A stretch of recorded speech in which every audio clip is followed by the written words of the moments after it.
Hello, I am Shreya, a postdoctoral scholar at IIT Delhi School of Public Policy, and on behalf of IIT Delhi, I take the privilege of welcoming all of you, our wonderful senior teachers of KVS and NCR, the scholars and participants, to today's STEM teaching and learning talk by Professor Camille. You'll be happy to know that we have recently signed an MOU with KVS, and this talk in particular would be the first one under this initiative, which is also open to other school teachers. It's lovely having you here, and we look forward to a very engaging talk with all of you. Today we have Professor Camille with us. Professor Camille K. Howson is a professor of higher education in the Center for Higher Education Research and Scholarship at Imperial College London, UK. She's an international expert in higher education research with a focus on student engagement, student outcomes and learning gain, equity and social justice, quality, performance and accountability, and learning analytics and the use of AI in higher education. She's a council member of the Society of Research into Higher Education and chair of the Research and Development Committee, which she served on since 2012. She's also the principal fellow of the Higher Education Academy. Today, she'll be talking about engagement and belonging in higher education, something I'm pretty sure the audience sitting here could relate to. Her keynote would explore the different dimensions of student engagement, the importance of belonging for students, and the role of voice and participation in facilitating this. So basically, today's discussion is going to open a lot of possibilities for all of us to understand more about student engagement, policy development, and implications for policy and practice for all the school teachers, academics, and researchers. On that note, may I please invite Professor Camille on dais.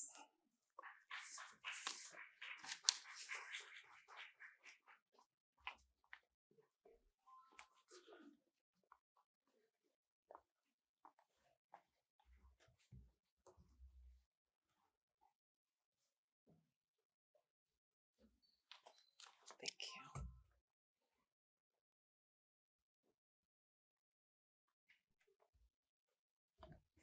Hello, welcome. What a wonderful audience to have. And I'm so excited. I loved that the slide said celebrating science and technology. That's what we do at Imperial. So it's great to be here at IIT Delhi.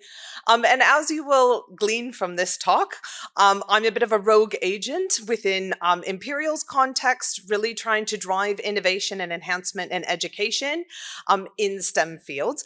So hopefully that will also resonate with all of you here. So I'm going to talk for about 45 minutes, and then we have plenty of time afterwards for questions and answer.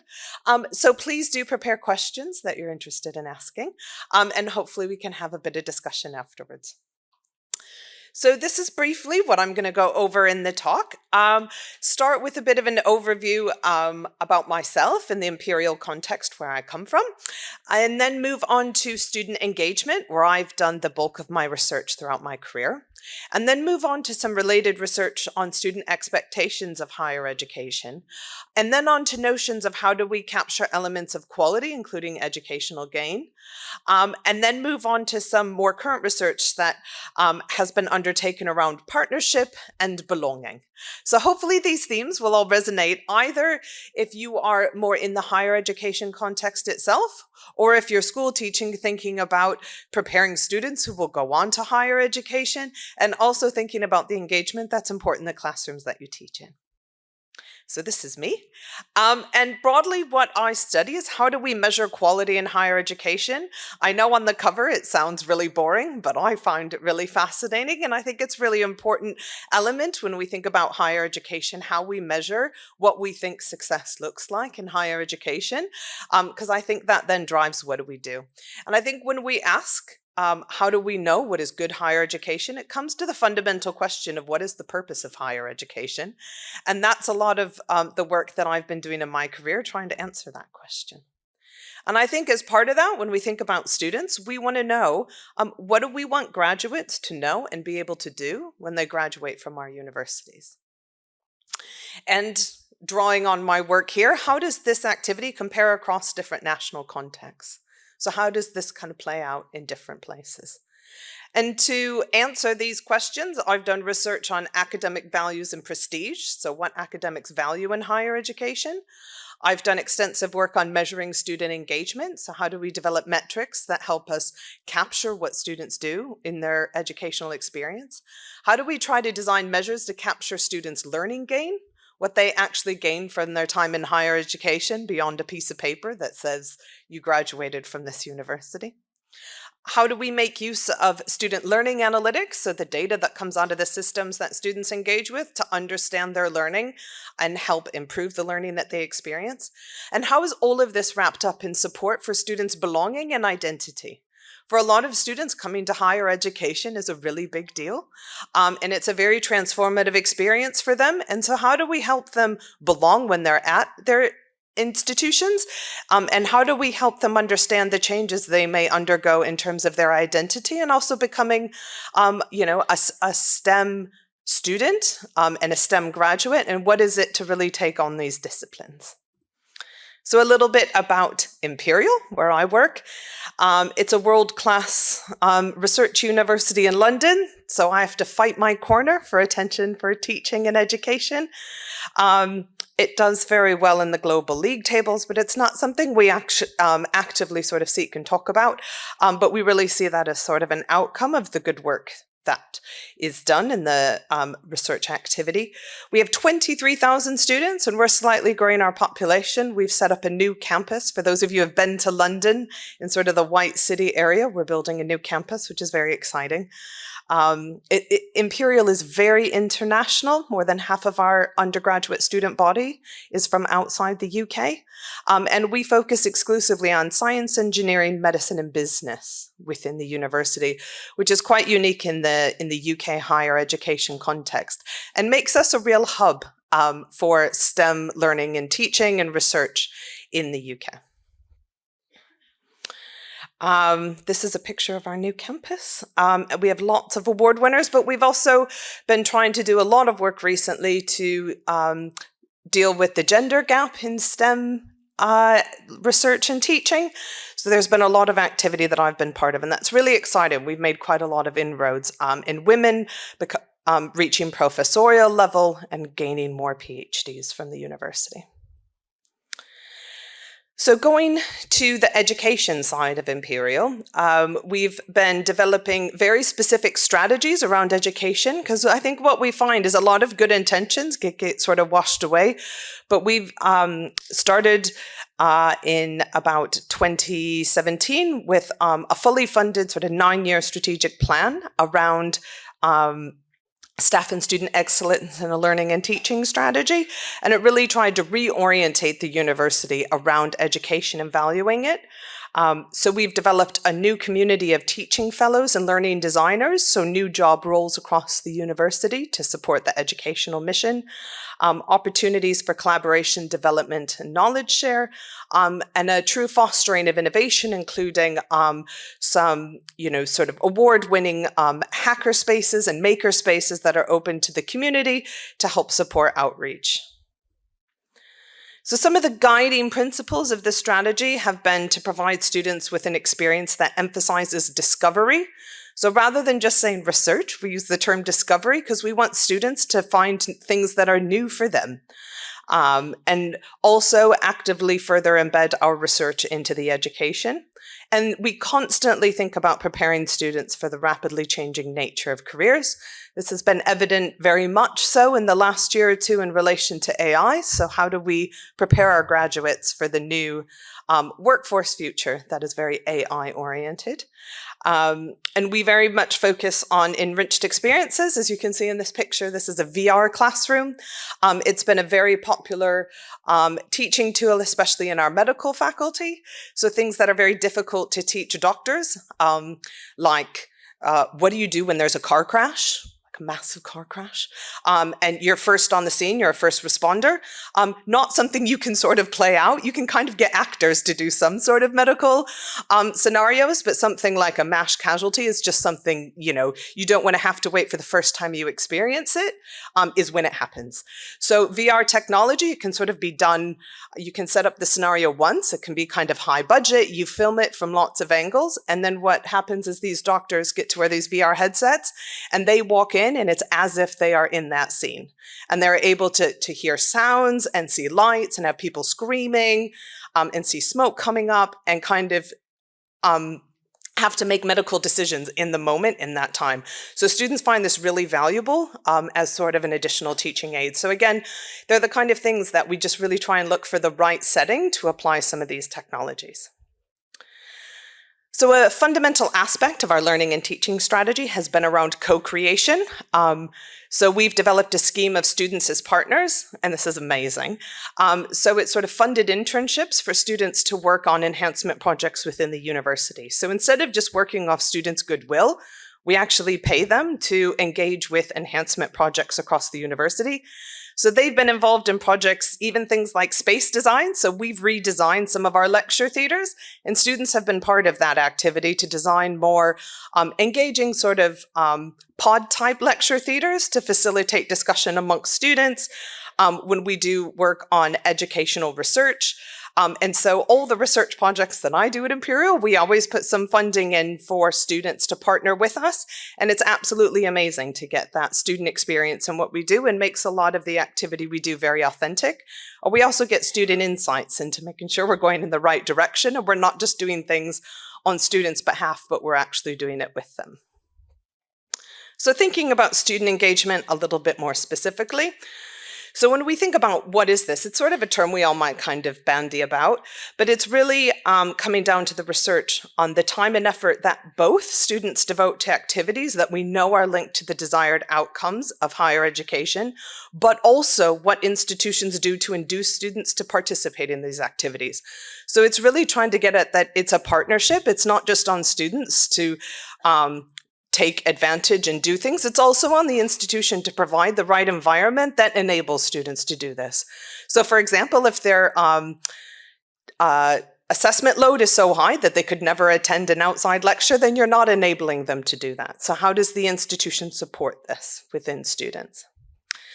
And a lot of the work that stems from the work on student engagement is understanding kind of fundamental good practices in undergraduate education. I think these are some key points that we haven't really gotten better than, so this is quite dated, but it's really fundamental to think of when we think about student engagement, that these are some of the key factors. It's really about encouraging contact between students and staff. And as we know from things like the pandemic, this can be facilitated online, but that contact between students and staff is really important. We develop reciprocity and cooperation amongst students and actively support ways for them to collaborate with each other. We need to encourage active learning, so people need to not just have knowledge transmitted to them, but they need to be in active learning settings where they can apply what they're learning. Emphasizing time on task. Constantly, I do a lot of research on analytics, and the number one predictor of student success is students who do the most work. Students who engage the most. So you can find ways of kind of the best way to engage, but fundamentally, spending more time on learning leads to better outcomes. Communicating high expectations is really important for students, setting thoughts that, you need to attend lectures, you need to turn in homework, you need to do additional activities. And while doing that, also respecting diverse talents and ways of learning.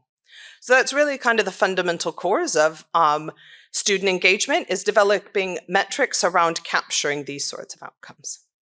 So what are some of the factors that influence student engagement? We can think about various student behaviors. We can think about different institutional conditions.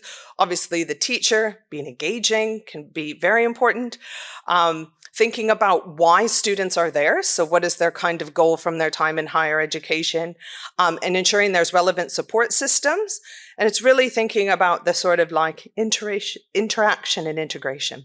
So I'm going to stop for just about a minute, and I want you to speak to the people next to you and think about, in the educational settings that you work in, what factors influence student engagement in your classrooms. So I'm going to give you 1 minute, so please have a chat with those around you.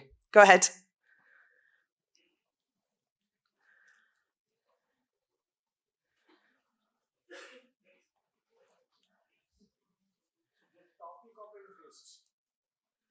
Yes. Thank you. Any other thoughts, comments? Yes? Some hands-on activities. Yeah, wonderful. Activities as well as like their daily experiences, whatever they feel, and then we start from there and then arouse their interest and then carry on the Brilliant. properties. Yeah, really taking that constructivist mindset of understanding where they're coming from and relating to what they're engaging with. Yes, reinforcement, very important. Going back over points again so that students don't feel like it's touched on once and never again, but those ideas of things like a spiral curriculum. So I think I've got a brilliant audience. You guys know this stuff. But it's really important that we constantly reflect on what does this look like in our practices and are we actually building it in? And I think something I get feedback a lot in my institutional context is, I'm just too busy. I've got a really large classroom. How am I supposed to make this happen? I don't have time. But I think what's really important to think about engagement is student and staff engagement is just one form. So it's not only staff kind of spending more and more time individually with students, it's also facilitating that engagement between students and that peer learning that we know is so important for their education. Also getting students to engage with their local communities.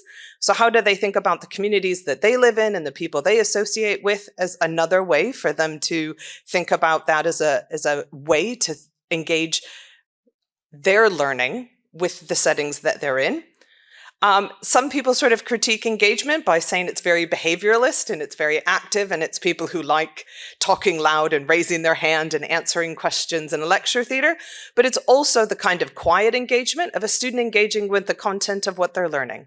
So a student studying hard in a library is also a form of engagement. So it doesn't always have to be talking in lots of groups or what you stereotypically see in sort of brochures from higher education, a diverse group of students sitting under a tree outside, which isn't where we usually teach, but you might not know that given the brochure's content.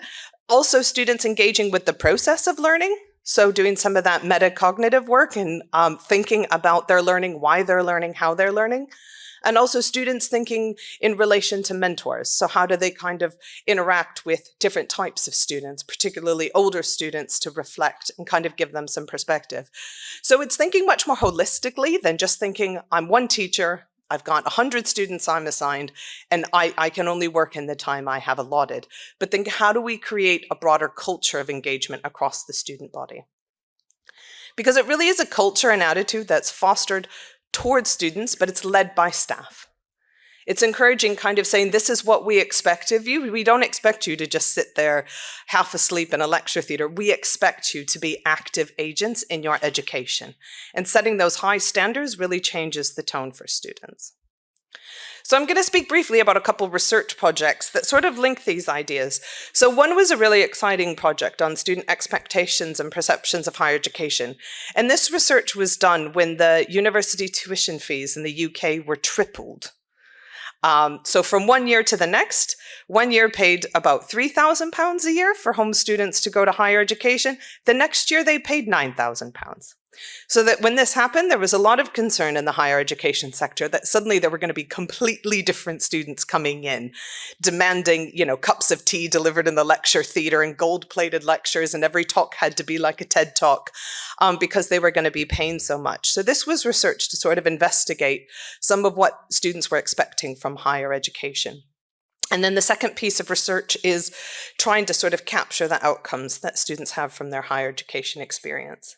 So thinking about students' expectations, this research is a little dated now, but I think it's very, very fundamental. And actually, if I were to do this research project again, sort of 10 years on, I actually don't think I would end up updating it very much. I might, add in a few sort of new key buzzwords, but I think these are very fundamental aspects of higher education. So while we don't position students as customers in higher education, we did see that students had a consumerist ethos. They had perceptions of value of what they expected from their higher education experience. Students had clear expectations of their learning environment and benchmarks of what they needed in place to facilitate their learning. So we would do interviews and focus groups with students. And if they were in a classroom, that had like broken blinds and a pile of broken chairs in the corner, they were like, what sort of place is this? But it was also things like they needed a clear timetable that didn't overlap. Students would be very upset if, for example, they were supposed to be in two places at once, and they were like, well, what am I supposed to do? So they had clear benchmarks. However, when you went beyond those benchmarks, there wasn't sometimes necessarily that much added value, but you needed to kind of get the basics right in relation to the learning environment. They had clear expectations for employability, and I'm all for attending higher education for the love of learning, and I don't think this means outside of that, but when you ask students why they were going to higher education, it was to get a job or get a better job. And so it was being really important to think in academia, sometimes we can think we don't like the employability agenda, but it's really important for students, and it's important to facilitate that alongside kind of broader love of learning and personal self-transformation. For students, they talked about the importance of evaluation feedback, but what was most important for students was feed forward. So not just kind of you wrote an essay and here's what you did wrong. It was the idea of this is what you need to do to improve on the next one you write. And that's what students said they didn't get enough of, because sometimes they didn't know how to turn their feedback into what they were supposed to do differently. Besides, that's what you didn't do right the last time. In terms of staff, they were really concerned that staff had kind of decent, they were decently trained. They talked a lot like they need to be qualified to teach. They didn't know what a teaching qualification would be in higher education, but they had that general sense that you needed to know what you were doing, but that it was really important the attitude that staff had towards students. They said the biggest difference was someone who would sort of arrive 5 to 10 minutes before a lecture and speak to students if they had any questions, stay 5 to 10 minutes afterwards talking with students, versus someone who rushed up just as it was starting and ran away as soon as it finished, very clearly indicating to students, don't talk to me. So then they knew, I'm not going to go ask that person questions, even if they didn't understand the material. A really interesting kind of tension arose around the notion of equity of opportunity. So students wanted their education personalized and their individual circumstances taken into account, but it was also really important to have clear standards. So in one class, some of the students described how half of the students got an extension on an assignment, and they said, well, so what am I? I turned mine in on time. That's not fair. And so it was that idea of you can sort of go too far, where they said it no longer seems fair. It no longer seems the norm to turn it in on time. So it's sort of balancing how do we adapt to individual students, but still make clear what the standards are. Students as stakeholders, students had various ways that they thought of engaging with the institution. Some of them were much more comfortable with this than others. So it's certainly an area, I think, to think about fostering how students engage in their education. And the last point was really interesting, which I don't think universities give enough attention to, was the transition into higher education. So in the UK, the difference between how students experienced their final years of schooling and then going to university is very stark. A lot of them didn't feel prepared academically, socially, or culturally for what they were taking in that jump from schooling to university. And they felt the university could do a lot more to make them feel welcomed and to help transition them into the new higher education environment. And they saw that more as the responsibility of higher education, because they saw that within schooling, not everyone went to higher education. But within the university, they were like, well, we're all here now, so it's your responsibility to sort of meet us where we are, not just have your own set of expectations for us. So in this project, students do concept maps of their higher education experience, and I want you to think of this triangle at the bottom. I apologize, it's quite hard to read, but I really liked how the students wrote this. So what this says down at the bottom is, why am I doing this? So this was a student asked to make sort of a map of his student experience. And then he wrote, am I going to get a job? And then at the bottom, how am I going to pay for this? And this is a student who's enrolled in higher education who has these thoughts rolling around his head as he's studying, kind of being like, I'm just not quite sure why I'm here. And then there's another one just above the triangle, where when he thought about his student experience, he wrote, it's not like American films, which actually came up a few times in the research of a lot of, what it highlighted for me was a lot of students didn't know what to expect from going to university. So they watched movies like Legally Blonde or Monsters University, and then they went and they were like, it's nothing like that. And I was like, well, it's not like that in America either. But what it showed is that for a lot of students, especially whose parents didn't go to higher education, they literally didn't know what it meant to like be in higher education. And actually some of the students I interviewed said it would be really helpful if you could make like YouTube videos about going to university. Like, what am I supposed to do all day? Because I don't know. I think it really highlights that sometimes as staff members, it's very easy to think of our students as very agentic and autonomous and grown up, and they're adults. But actually for a lot of them, this is a very new experience and they don't really even know what they're undertaking. So what we drew from this research was feedback as engagement and enhancement is sort of an ethos that you can adopt. And it needs to be an active and ongoing cycle to understand where your students are at as they change and adapt processes to who they are. And really being aware of this and students knowing that there are multiple ways that they can feed back on their experience, whether that's to individual staff, through completing surveys, speaking to different people, that there are mechanisms for them to sort of say what's going on and what's working and not working for them. There were some really sad examples where students were like, well, we only get sort of asked what we think about our experience at the end of a module. And they were like, so that's then when I wrote that we couldn't hear the lecture because the microphone was broken. I was like, so you waited 3 months of sitting through lectures you couldn't hear? And they were like, well, no one ever asked us before. So it's making sure that students feel like there are opportunities to feed back on what's going on. So if engagement is the process, what are the sort of outcomes to think of how well we're doing this? Because there's sort of 2 ways we can go about thinking. We can either sort of measure how students are getting on in their experience, but we also want to capture how does this link with how they do at the end.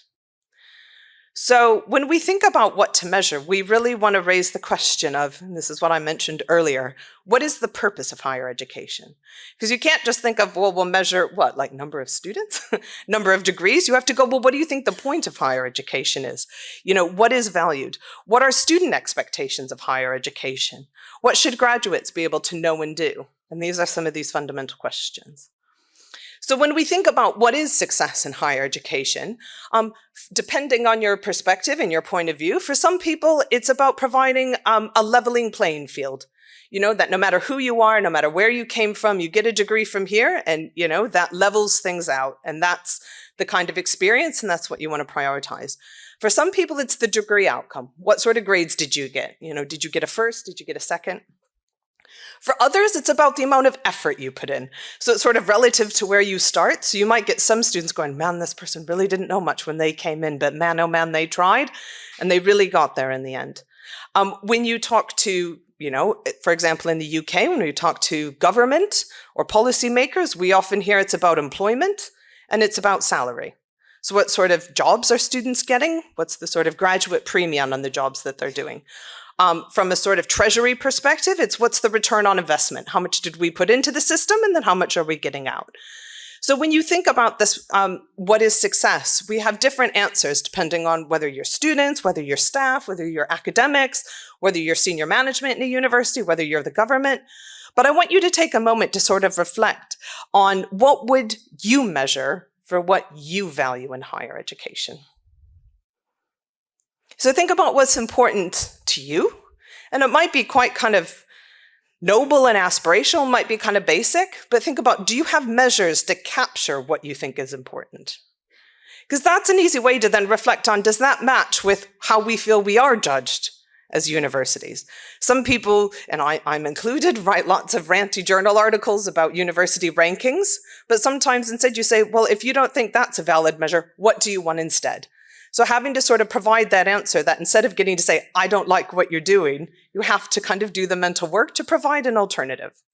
So I'd like you to think about that concept of what would you measure, and I would love to hear when we do some Q&A, some thoughts about what you value in higher education and some ways you can think about trying to capture that to kind of show whether you've done the job you've set out to do or not. And what do these questions mean when we think about applying this to teaching and learning? So there have been some interesting developments, and I'm going to talk about the UK context as sort of an example. So when we think about sort of capturing these essential outcomes from higher education, can we think about this in addition to sort of traditional ways of assessment and feedback, or as a replacement for it? Can this offer more authentic assessments? So something that was recently brought in the last year in the UK is a medical licensing assessment. So this is basically a standardized test for all doctors in the UK. You have to pass this test to get your medical degree. It's the same test for every medical student, no matter what medical university you go to. If you don't pass it, you don't become a doctor. So as you can see, what a test like this does, reflecting on the curriculum, is a lot of what we have problems about in the schooling education is that you end up teaching to the test, because this becomes the sort of outcome measure for being a doctor. But this is also a multiple choice standardized test, which is not actually how you want your doctor to treat you when you're a patient. You want them to be nice, you want them to be kind, you want them to present alternatives, you want them to tell you what's wrong with you and what's going to happen. If they're treating your mother or your father, you want to be told, like, what do I do? What happens? And is really someone passing a standardized test the best way to sort of ensure that they're qualified to be a doctor? But that's what happens when we kind of narrow things to certain forms of assessment. We narrow what kind of education is on offer. We can also think about those in relation to quality assurance when you think about things like external examining. So one of the most difficult degrees to get through in the UK is architecture. So it's a 7-year degree, and they actually don't have very high starting salaries when they finish. So you spend the most time studying, and you have a lower than average graduate salary when you start. And it's a very competitive field, and also has a lot of gender inequity and racial and ethnic inequity. So one of the things that they've been doing across the ARB, which is the accrediting board for architects, is try to offer more alternative pathways into the discipline and into the field, and accredit different types of study to try and address these problems. So again, this comes at different forms of valuing different types of education instead of one strict straight degree that really limits who gets on and through in certain subjects of study and opens it up to students more widely, and also recognizes much more of the practice-oriented activities that people can do that could lead them to become qualified. We also think about this when we think about relationships with personalized learning. And so when we think about sort of online engagement, how do we build in belonging into different types of metrics about students' learning so that we don't just value what students do, but also how they do it? And thinking about different types of student engagement scores to help students manage their own engagement with their learning and what this looks like when it's applied back to them so that they start to have an understanding of what it means to be more or less engaged. So going back to some of the original research I mentioned on student engagement, with work that was started in the US and then taken up variously around the world through the National Survey of Student Engagement, there was a set of questions on sort of how do you spend your time? And it was sort of a block that actually research-wise wasn't that reliable. It wasn't really that interesting. Students, number of hours per week, how you spend on different activities often was well beyond how many hours there are in a week. But when we did interviews back with students who'd completed the survey, they said that was the most powerful part of completing the survey because it made them for the first time reflect how did they allocate their time in relation to their studies and other activities. So it's sort of building in that sense of students going, ooh, so if I think I only studied like 10 hours a week, that's a lot of hours that I'm not studying. Maybe I should think about studying more. And seeing some of those metrics in relation to other students and what norms and averages were on their course really motivated a lot of students to reflect on what they were prioritizing in their lives as students. We can also think about educational gain and these wider metrics around student engagement linking to enhancement. When we think about providing data on what students are doing, it informs both staff and students about what's happening. When you see this graph on the slide, when you look at, this is how often students access certain materials in their online learning environment. So can I give everyone 1 second to guess when the test was? when there's that big spike and suddenly lots of students accessing the material, it's right before the exam. So I think what you can see then as a staff member, there's lots of students who haven't touched this in the whole run up to the exam, and they've just downloaded it for the first time to look at, broadly the night before the exam. They think, oh, I better brush up on this stuff. So as a staff member, this helps you sort of reflect on, how are students engaging in my course? Who's doing what, but it's also sort of scary to see that actually what you get is about 30% of students who aren't engaging this material at all. Are these students still able to pass the final exam? Maybe they got the materials from a friend, but it's useful to sort of think if you as a staff member assume that students are actually reading all this stuff, it's quite useful to find out actually a lot of them are not. And then that begins kind of the start of a dialogue, ideally with students about, why are you not reading this? Or are you reading it through some other mechanism? Could you not download it? Did you not have access? What's the problem? What's going on? Instead of just sort of leaving this 30% of students sort of like lost in the ether, not engaging with material.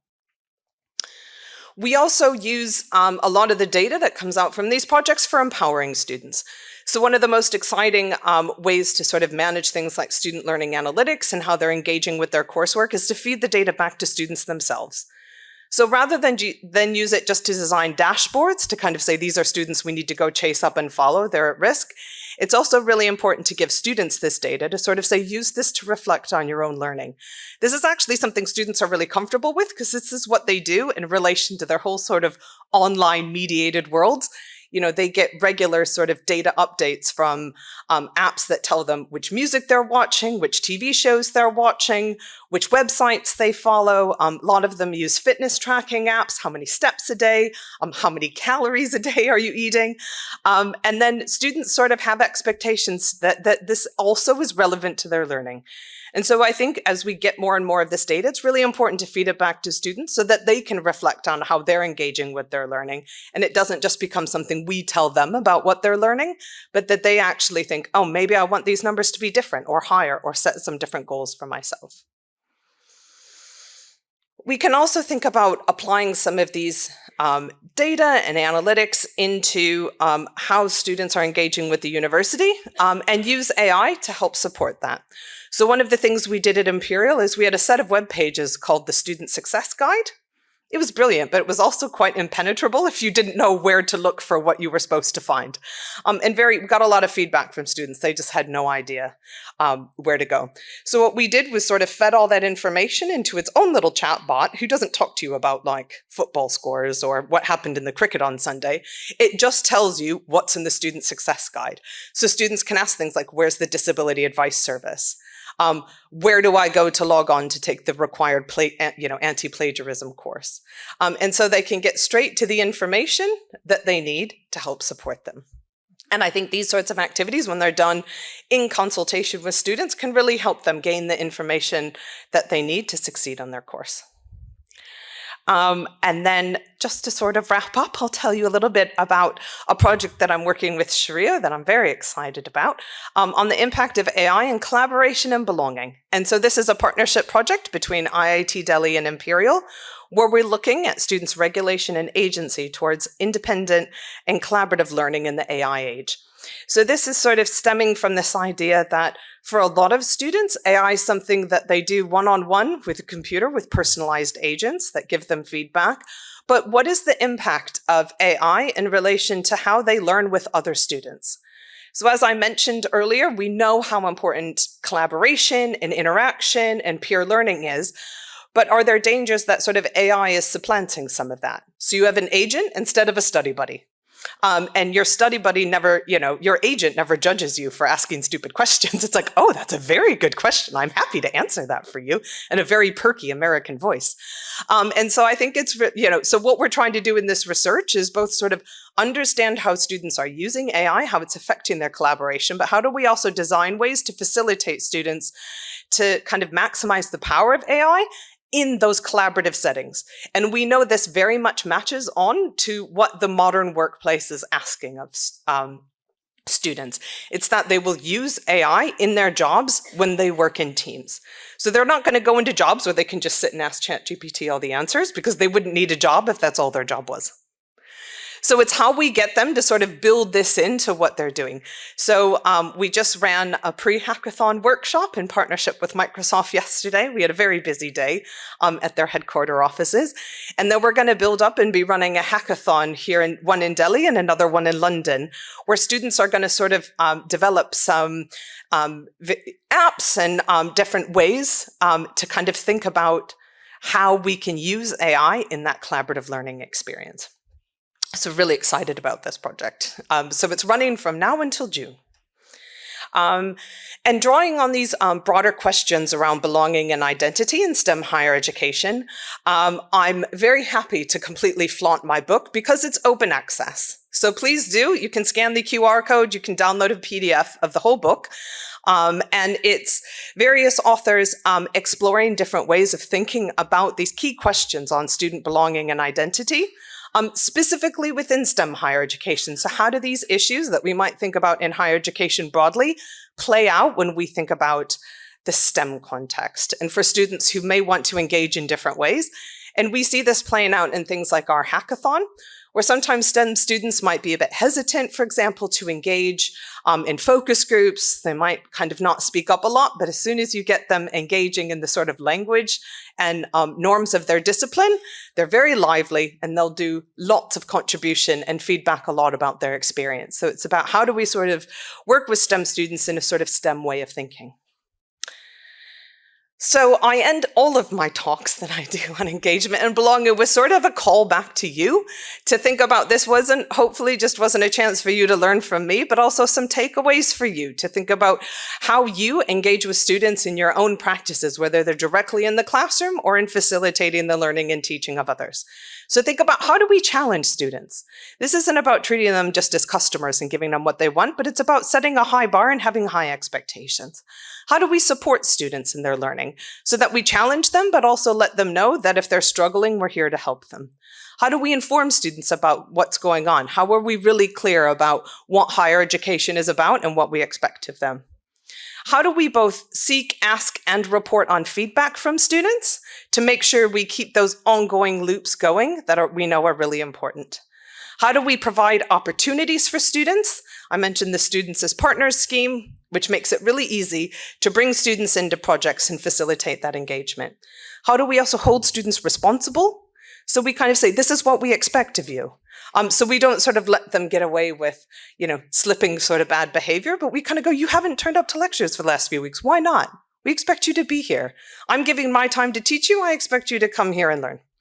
And how do we develop this into an ethos where we very much work with students and not for students? So this is just all the universities that were involved in some of the activities that I mentioned around educational gain. And these are, again, some more resources if you want to access some of the project resources. And there's also a blog on educational gain if you want to scan the QR codes. So I'll stop there and open it up for questions now. Thank you very much.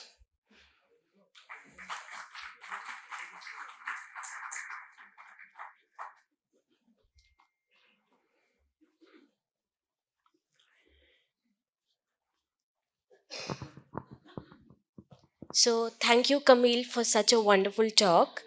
I think all of us really thoroughly enjoyed the talk that Camille gave, and we were able to relate to a lot of aspects that she talked about, particularly about authentic assessment. It was very engaging the way you presented about student engagement, particularly by provoking our teachers to think. Also, I think the way you brought subtle differences between terms like discovery and research, feed forward and feedback, working with students and working for students was something very interesting for all of us. The way you demonstrated about learning analytics and how it can bridge learning gaps and promote equity. And something that personally was very interesting to me was the whole idea of students as agents of their own data, because as to what I understand, as teachers, this is one problem we all face with: who would control the data, who would be responsible for their learning when so much data is involved coming from so many sides. Having said that, we have quite some time to engage in a deeper conversation, to bring the conversations from Imperial to Delhi to your schools in this particular round. So what we'll be doing is that we'll be taking the Q&A from you in 3 rounds. That means in the first round, I'll be taking questions from 3 to 5 of you who raise your hands. Camille can answer all the questions together. And then we'll go for second round. And if time allows, we'll also go for a third round of questions. Okay. Also, I'll be happy to translate questions for anybody if required. So for first round of questions, could you kindly raise your hands, whosoever wants to ask any question? And we have our 2 very active volunteers who are moving with the mic. Just raise your hand and the mic would be in front of you. I do have a couple of questions myself, but I'll wait.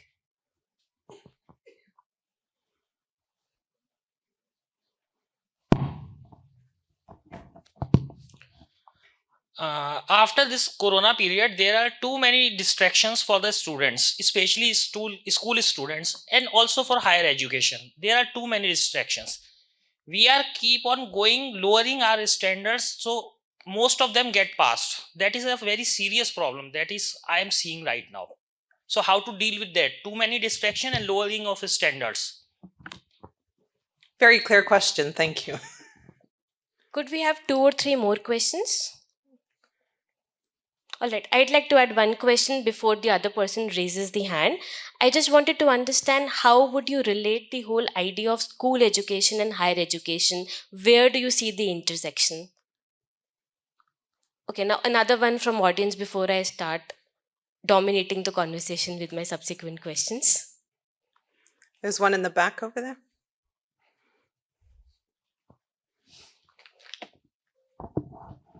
Thank you very much. I really enjoyed what you told. One important place where I really took note was this virtual reality augmented use case you referred to for crash situations right at the beginning. And I'm particularly keen to understand how you have created these crash simulated situations for the students. Is it with the help of standards bodies who can really impart genuine things? What is your experience? So which are these standards bodies? Thank you. I can take those 3, Shreya. That's brilliant. So while Camille is answering, I also request you to think of the questions for the next round. Yeah, please go ahead. Yeah, so I think on the too many distractions, actually, I think that's feedback I'm getting from students. We actually ran a separate hackathon last month with students at Imperial around designing sort of apps they could use for their learning analytics. And one of the apps that the students themselves proposed was a distraction app. So they said, when we log in, even for our learning, we're too distracted. We have too many things. We're told to do too many things are popping up. So the app was essentially a lockdown app to just kind of say, these are the assignments you have due next. This is how you prioritize them. And it got rid of all other pop-ups and notifications on their screen.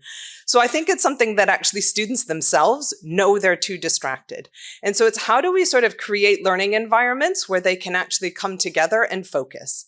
And sometimes I think I know some activities that have been helpful for that are things like writing hours, where students sort of come together and they're meant to do quiet writing. So they're meant to come into a classroom, even if it's not the most natural place to write, and just sit down and write quietly for an hour. And actually, sometimes students go, if I was at home, this would have taken me a whole day, because I would have gotten so distracted. I would have been checking all my social media apps and messaging my friends. But if I just sit down and actually focus for an hour, I get a lot done. So I think it's about helping students kind of say, like, when you're in this room, when you're in this setting, put your phones away. Close your laptops and focus on, where you are and being present, and helping students gain some of those skills that actually all of us now, I notice particularly when I'm with my parents, they're always like on their phones. But it's how we start to be a bit more present and cognizant in this age of kind of multiple distractions. And I think about the lowering of standards, that's something we need to constantly fight back against. Sometimes we need to, adjust and adapt to new ways of doing things. But I think telling students this is actually what we expect of you. This is what's been delivered before. It's what can be delivered now. It might mean that actually you don't get to spend 4 hours a day checking up on, cat videos, if that's what you do in your spare time. You're going to need to spend more time studying, and help give them the tools to kind of help track their time, understand what they're doing, and do progress checks so that they can help regulate their own learning. When we think about relating this to school and HE, I think this is actually really relevant, because I think what we see is a growing gap between how regulated students are in school and then a lot of the autonomy and freedom they have in higher education. So it's how do we kind of have both sides meet in the middle, where students start to receive more freedom and autonomy towards the end of their schooling, and match that with sort of a bit more of a scaffolded experience when they enter higher education, and then to go on. So actually we need to shrink that gap from both sides, or else it'll be a bridge a bit too far to cross. Something we've been investing heavily at Imperial, so it started with pilot programs and then was scaled up across the whole institution, were bridging programs for kind of widening participation and access students, particularly those from underserved populations and students whose parents hadn't gone to higher education. So they come to the university 2 weeks before the start of term, and they kind of learn a bit, some of what I was saying, how to go to university, how to study, what to do, how to make some friends, and start to feel like they own the environment they're in. And then when all of the students come, they have a bit more of a sense of ownership. And it's also about things like outreach programs to get students thinking about what is it to go to higher education when they're still in school. So there are some of these ways that we can think about bridging that gap in expectations between the environment they're in for school. All you have to do is pass this test, and then that's what you do. And then in higher education, when we want them to think in different ways, we have to kind of go, that's not going to happen automatically. We have to help support students to make those adjustments. And then thank you for asking about the VR. Actually, a huge amount of investment has gone into this. So it's actually something I think that when it first took off, the big examples were used and people thought, oh, well, we'll scale this and we'll be doing all of our teaching in VR settings. But actually, it's more applicable to kind of certain settings, especially with the amount of investment needed to do sort of particular examples. So I think one of the things they've done at Imperial is be really intentional that this isn't sort of like, it's not like you're designing a movie. It's not for entertainment. You have to have really specific learning outcomes that you want students to achieve from these exercises. And we have a world-leading digital media lab who our academics partner with, who sort of know how to make the videos work, and they partner directly with staff. And so the universities put in high levels of seed funding to actually invest in developing these resources properly, with the idea then that they can be kind of, sold or shared, I don't know what they do, but more widely with other universities once they invest in them. So it is about being really intentional about the learning outcomes when you design the material, and then also being really explicit when students finish, that it's not just something they experience for the sake of experiencing it. It's something that they go through specifically so that they can achieve certain learning outcomes. I must say it's actually quite stressful. I did one that wasn't quite the crash course victim, but it was essentially you put glasses on and then you have a patient, and all of a sudden it's like their heart rate just starts going and all the machines start beeping, and then it would pop up with multiple choice quizzes. Like, so what are you going to do right now? What proportion of this drug are you going to give them? And it certainly made me realize I don't belong in medical school at all. But it was, it's sort of facilitating these experiences for students. But the key to doing this is scaffolding the experience. So not just kind of putting up a trigger warning at the beginning, but allowing opportunities for students to debrief afterwards and feel comfortable saying, like, I was really scared, I didn't know what to do. So instead of them going home alone to their bedrooms and sitting and sort of dwelling on that you have actual debrief sessions with students where they can talk with sort of properly trained people to facilitate what they were supposed to get out of that experience and what training they can undertake to be prepared to manage something like that in the future. Happy for another round of questions, Shreya. Thank you. Thank you. So now we'll go with the second round of questions.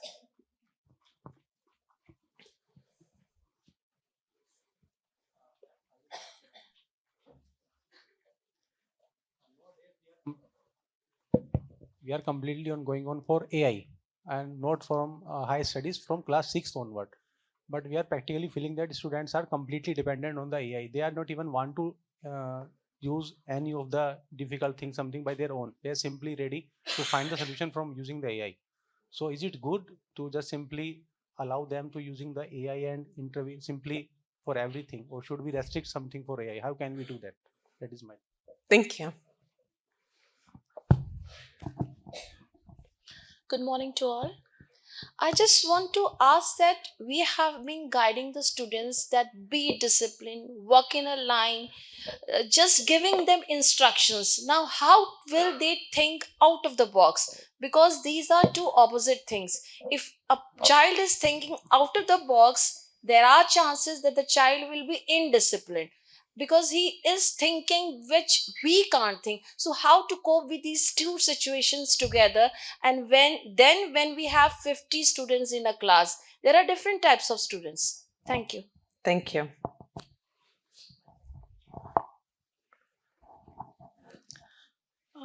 What problems do the teachers in UK face while in STEM teaching and learning, and how do you overcome that, or how you engage the students for STEM teaching and learning?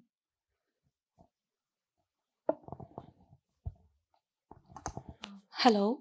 So my question was a little bit related to what Madam asks. How do we help students as school teachers to actually engage and be interested in their curriculum? They come from different backgrounds and different behaviors. And how do we encourage them to go for higher education in general so that they can work on improving their skills, actual skills, rather than just getting a certificate? Thank you. Just one more question, probably, for this round, which can come from me, which is you talked about different forms of engagement. I just wanted to understand and know your thoughts on students with learning environment. What do you think of that as a form of engagement?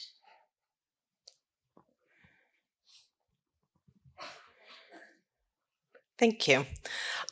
Thinking about whether students are too dependent on AI, I think it's a very easy trap. And I think it's about supporting students. About some of the work we've been doing at Imperial is around giving some explicit instructions to students about when we think AI would be useful when they're taking on a project and when they should be relying on other sources. So sometimes I think if they're just given an assessment, when they don't know what to do, they rely on AI. When they feel confident in what they're doing, they're much less likely to use it. So I have a master's student who did some research with electrical engineering students, and he found that actually they were using it a lot for coding and programming, but much less for other aspects of their education. So the students were actually pretty savvy. And when he talked to them about why they weren't using it kind of all of the time, one of the strongest things that came out was a student saying, I need to be able to defend my work when I talk about it. So if another student asks me a question and AI's just done my homework for me, I don't know the answer. So it's getting students, so that is about sort of facilitating that interaction that students are going to have with other students and with teachers to be able to think they need to feel that they're confident in being able to explain this when they're asked. So that a student knows that actually I could get AI to do my assignment, but if someone asked me about it, I would be really embarrassed to say I don't actually know the answer. So I think that's about setting the right environment so that students actually know it's important to know why they're doing something. So whether they use AI to check their work or to coach them through or to design a quiz, that's fine. We know that can be really helpful and really exciting and engaging for students, but it also means that they need to have that sense of I actually need to know this, not just to be able to deliver the output.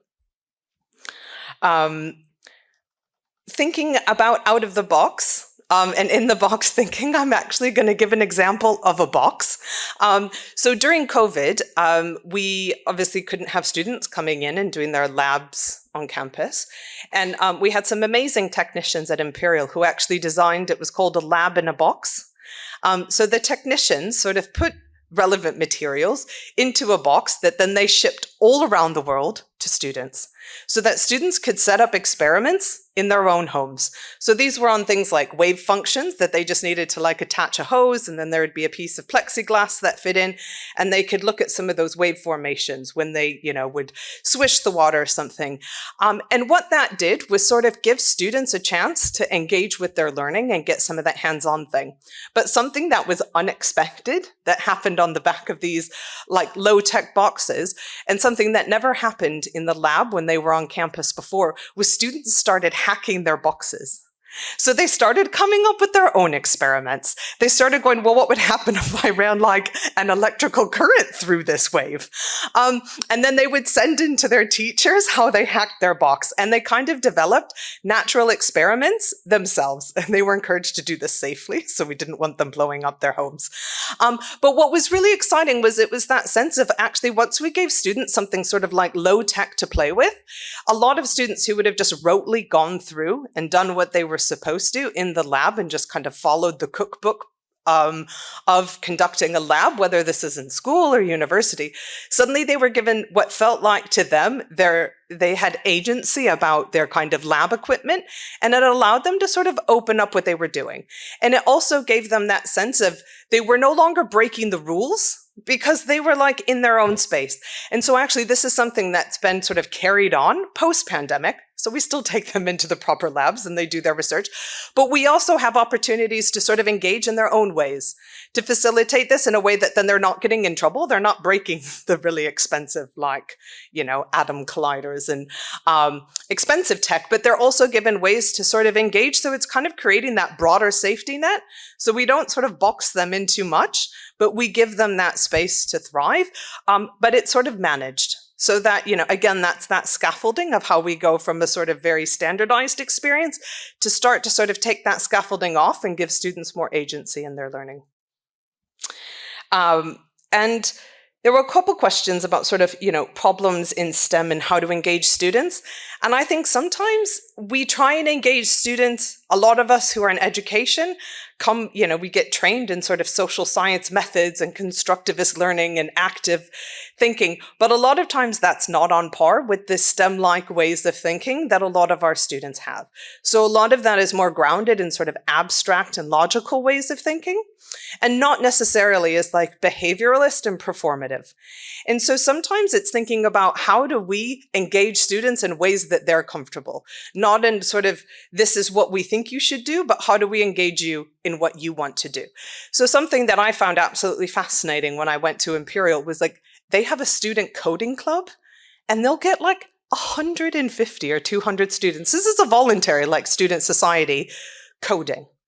They'll like meet in a lecture theater and they'll get like a problem sent to them from like Google or whatever. So they partner with a lot of the tech industries and then they just code. But they don't even talk. They just come to a room together because they like that and they code. And for them, that gives them a very high sense of belonging. Now, I would walk in and be like, but none of you are talking to each other. But that's my way of belonging. But that's not their way of belonging. So it's giving students agency to sort of engage in a way that feels comfortable to them. For a lot of students, they would feel a sense of ownership to that coding club and to their friends in coding club. Even though it's not a sort of behavioralist, performative, active form of engagement that some of us might want to see or expect to see when students are interacting. So I think it's about giving students opportunities to do things in the way they want to. So it might be to set up a lab, to do some measurements, for example, to kind of be, to do the coding for a production that someone else might do. So I think it's taking that sort of holistic view of education. When we think about things like theater productions that sometimes you do in school, there's also the job for someone to be behind the stage. So it doesn't mean when you do a theater production, every single person is doing like singing and dancing across the stage. You need people to do the lighting, you need people to do the sound, you need people to do all the activity, someone to record it. So it's thinking about that whole community and thinking that some of our STEM students don't want to be the person on the stage necessarily. Sometimes they want to take on these other jobs. So how do we provide those multiple ways for students to engage? And then that can be really exciting. I've had students where sometimes I've done a whole project and brought on a student partner, and all they did was sort of design a video output for it. So they didn't have to engage actively in like data collection, but they got to have a full role participating in a way that they were comfortable. So I think sometimes we just need to sort of broaden our horizons about what engagement could look like, and actually talking to students about how they spend their time and how we sort of build on that. And Shreya, when you talked about students and their learning environment, I think it's about how do we make that a collaborative space for students to feel like it's not just a kind of electronic file folder, but it's something that actually, it's an engaging space. I've seen people design this brilliantly, but it does take a lot of effort. Things like Jilly Salmon's, sort of ed tech designs. I once was an external examiner for a course for, it was a master's in leadership for healthcare professionals. So this was all doctors, busy doctors with full-time jobs, and they were doing a master's in leadership on top of it. And they had the most active online discussion board. But the rules of the board were you could post any time within 24 hours of the question coming up. So if one of them, had a long shift at the hospital or had other commitments, they could post it 2 o'clock in the morning or at 7 o'clock in the morning or 8 o'clock at night, whenever they needed to. But the students had a sense of commitment to their fellow students to all participate. So these were really busy people who all would have had an excuse to not do it any day, but they created a culture and set some ground rules that were actually flexible enough to fit with the students' lives. So it was understanding who their students were and what their motivations were, and then providing that environment for them to engage. Yeah, thank you. So we'll go for the final round of Q&A. It's been observed that students are being less patient with time and are being more emotionally disbalanced. What steps are we taking to deal with it while working with a project?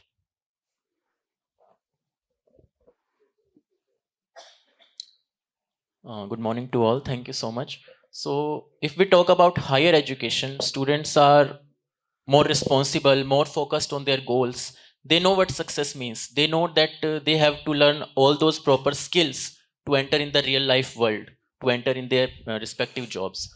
But if we talk about school education, students don't have that clarity, those proper goals. They also lack some motivation. They are just focused on their regular learnings. So my question was, should we just continue with the regular learning teaching process, or we should guide them or focus on more goals and give them more clarity that why they are doing this and how can they achieve their goals? Okay, any more questions from the audience? I have one question to add. What suggestion would you have for our teachers on how to balance personalization with standardization that you explained? So yeah, thank you. Thank you. I think on students' emotional sides, I think it's changed, and I think it's really important that it's changed. I think a lot of students used to struggle and not be able to talk about it. But I think we also need to create environments that we don't let that sort of control what students are doing. So how, again, do we kind of say, this is the time and space that you have to do things, and let students know that it doesn't mean that if they procrastinate, there are consequences. They then don't get to say, oh, but I'm too stressed to do this. But kind of help students build that agency and ownership as they go along. I think what a lot of students' concerns are about is feeling a lack of control over what's happening to them in their lives, and especially in relation to their studies. So it's about giving students sort of regular updates on helping them manage themselves. When we did some of the initial research on learning gain, what was really interesting, we asked sort of, what are some of the most important things you get from higher education? And we asked groups of staff and groups of students. And staff put all kind of things like critical thinking, problem solving at the top. And what was fascinating, when we talked to students, what was often in students' top 3 was time management. And it didn't feature at all for staff. But for students, that's what they said they were learning from going to higher education, was about managing their time. And I think that really signals that actually for them, it's about learning to prioritize things. If I'm going to go for a first at a really hard university, I'm not going to be able to play on the rugby team. I'm going to have to pick which one of these do I want to do. And that's teaching them life skills about like how you prioritize your time and efforts, and giving students a sense of agency about how they're actively making these decisions can really help them get that sense of control over their lives, instead of feeling like all of this is coming down on me and I don't know what to do, which is where a lot of their stress and anxiety comes from. So I think kind of empowering students about the choices they're making can help quite a lot. When we think about how to open up opportunities, or when we think about students in school, it is hard because you don't necessarily say you're not on this clear track to this one job, so this is what you need to do. But I think what we really want to sell school as is it's setting up opportunities for you in your life and helping students understand that it's not that they're learning one thing, it's that they're learning how to learn so that they can live a full life going forward. That if they kind of stop here, they're going to be very limited for the rest of their life in what they can do, or it's going to be much harder to do anything.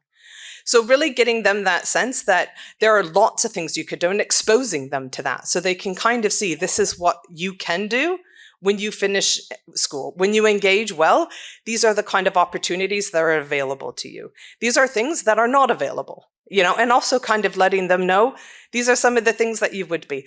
I mean, I know what was really important for me was doing like menial part-time jobs when I was in school. And it was like, this is all you will do for the rest of your life if you don't get more education. And it was like, I don't want to live this life. So giving students some exposure to that, to kind of say, this is all you can do if you don't sort of learn much. You will be holding yourself back, can help them. But I think about what we need to do is kind of think about what students are interested in and engaged with, and how do we build from that? If they're not engaging in their school, what are they doing? Are they playing video games? Are they spending time with friends? Are they watching TV? So how do we sort of build on that to kind of say, okay, well, we'll start from there. If video games are about what's exciting, well, then let's bring that into the learning. So whether we, engage with some of the more gamified apps.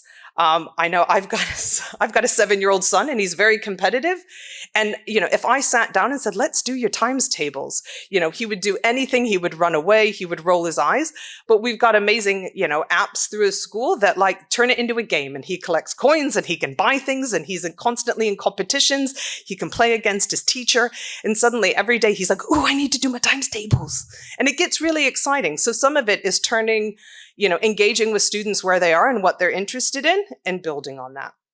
So I think it's important, how do we keep that momentum alive in school and kind of help students think it can be fun, and that, you can learn through the kinds of things you like to do. So they don't feel like school's boring and everything else is exciting, but how do we sort of bring that environment into school so that it does seem fun? And then your last question on sort of the personalization and standards. I think it is about being flexible with some of our assessments in some ways. Sometimes it's about giving students options within assessments, but still maintaining the standards of the overall outcome. So it doesn't feel like there's an easy outcome and a hard outcome. You kind of go, these are both valid ways to meet the learning outcomes of this course. And you have a choice, and it's clear to all students what you can do. And then if you make sure that those are on parity, then that's a way for students to sort of have some of that agency in choosing how they engage with their learning, but also that you maintain the standards, that it's clear that the outputs are there. So whether that's, you could write a report or you could make a video, sometimes you go, if the learning outcome isn't about developing your writing skills, then you go, why does it matter which output you use? So if a student's more comfortable doing kind of a TikTok style, like talk to camera video, that could be a brilliant way for them to meet the learning outcomes of the course. So I think sometimes it's getting outside of our boxes we create for ourselves as academics, if this is the one way that you can show that you've learned something, and instead give students some of those options to kind of say there's multiple ways you can engage with the content of this course, but you need to engage with the content of this course, and helping balance that. So I'm going to stop there, but I want to say thank you very much. You've been absolutely brilliant with engaging with this talk today. I want to thank you all for such brilliant questions, and I'm excited to continue the conversation. So thank you very much. Thank you, Camille, for such a wonderful talk and for very engaging conversations. And thank you to the audience again for being so active. Now we have Dr. Debanand Mishra for the closing remarks.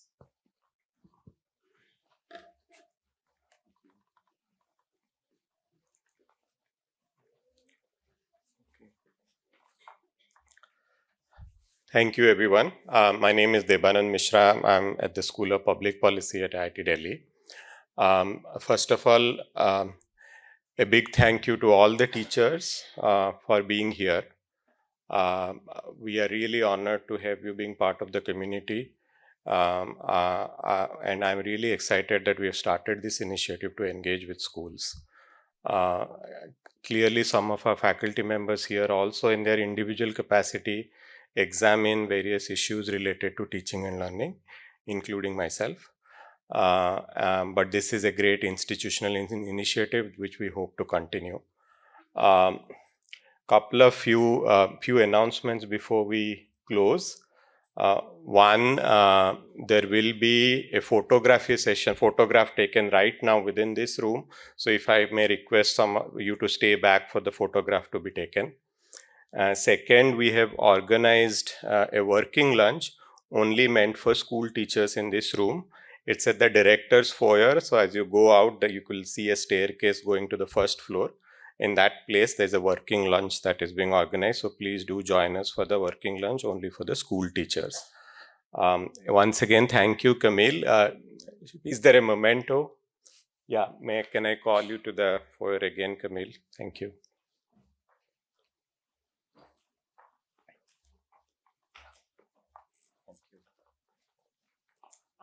Thank you.